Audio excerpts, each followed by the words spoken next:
পুঁজিবাজারে বন্ড ইস্যুতে প্রতারণা এবং জালিয়াতির দায়ে ক্ষমতাচ্যুত প্রধানমন্ত্রী শেখ হাসিনার উপদেষ্টা সালমান এফ রহমানকে ১০০ কোটি এবং ছেলে শায়ান এফ রহমানকে ৫০ কোটি টাকা জরিমানা করেছে সিকিউরিটি অ্যান্ড এক্সচেঞ্জ কমিশন। একই সাথে তাদেরকে পুঁজিবাজারে আজীবনের জন্য অবাঞ্ছিত ঘোষণা করা হয়েছে। কমিশন সভায় সাবেক চেয়ারম্যান অধ্যাপক শিবলি রুবাইয়াতকেও আজীবনের জন্য অবাঞ্ছিত ঘোষণা করা হয়।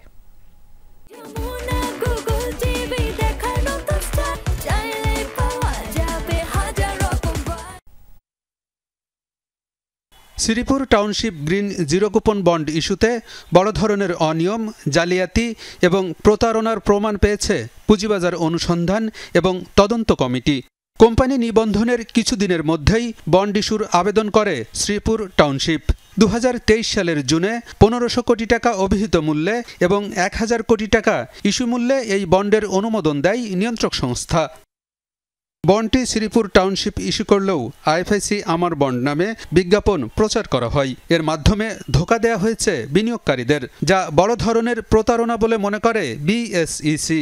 এ কারণে এর সাথে সম্পৃক্ত সালমান এফ রহমান, ছেলে শায়ান এফ রহমান সহ জড়িতদের বিরুদ্ধে ব্যবস্থা নেওয়া হয়েছে কমিশন সভায়। এই যে প্রচার আইএফআইসি আমার বন্ড, এটা বিনিয়োগকারীদেরকে প্রতারিত করেছে।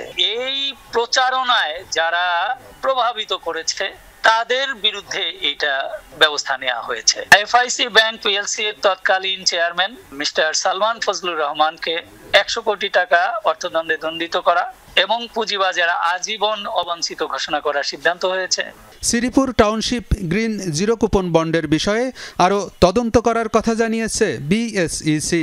আইন লঙ্ঘনের প্রমাণ পেলে কোম্পানি এবং জড়িতদের বিরুদ্ধেও ব্যবস্থা নেওয়ার কথা জানিয়েছে নিয়ন্ত্রক সংস্থা। যে বন্ড ইস্যু হলো, টাকা নিল, কোথায় ব্যবহার করছে, প্রজেক্ট ইত্যাদি, এর সাথে আমার ট্রাস্টি আলাদা কার কি ভূমিকা ছিল, সেগুলো কিন্তু আরও তদন্ত হবে, সেইগুলোর ভিত্তিতে ব্যবস্থা নেওয়া হবে। বেক্সিমকোর ৩,০০০ কোটি টাকার গ্রিন সুকুক বন্ডের অনুমোদনের ক্ষেত্রেও ব্যাপক অনিয়মের প্রমাণ পেয়েছে তদন্ত কমিটি। বন্ড অনুমোদনে ক্ষমতার অপব্যবহার করাই বিএসইসির সাবেক চেয়ারম্যান অধ্যাপক শিবলি রুবায়তুল ইসলামকে পুঁজিবাজারে আজীবনের জন্য এবং কমিশনার শেখ শামসুদ্দিন আহমেদকে ৫ বছরের জন্য অবাঞ্ছিত ঘোষণা করা হয়েছে। সুকুকের বিষয়েও শুধুমাত্র একটা অংশ এখানে এসছে যে এটা অনুমোদন প্রক্রিয়ায় যে অনিয়ম ছিল সেই সংক্রান্ত সিদ্ধান্তটা হয়েছে। বিএসইসির তৎকালীন চেয়ারম্যান অধ্যাপক শিবলি রুবায়তুল ইসলাম পুঁজিবাজার আজীবন অবাঞ্ছিত ঘোষণা করা এবং তৎকালীন commissioner doctor Sheikh Shamsuddin Ahmed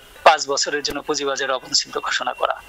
বেক্সিমকোর green সুকুক বন্ডের বিষয়ে বিস্তারিত তদন্তের সিদ্ধান্ত হয়েছে কমিশন সভায়। অনিয়ম এবং আইন লঙ্ঘনে জড়িতদের বিরুদ্ধে কঠোর ব্যবস্থা নেওয়া হবে বলে জানিয়েছে নিয়ন্ত্রক সংস্থা। আলমগীর হোসেন, যমুনা নিউজ, ঢাকা।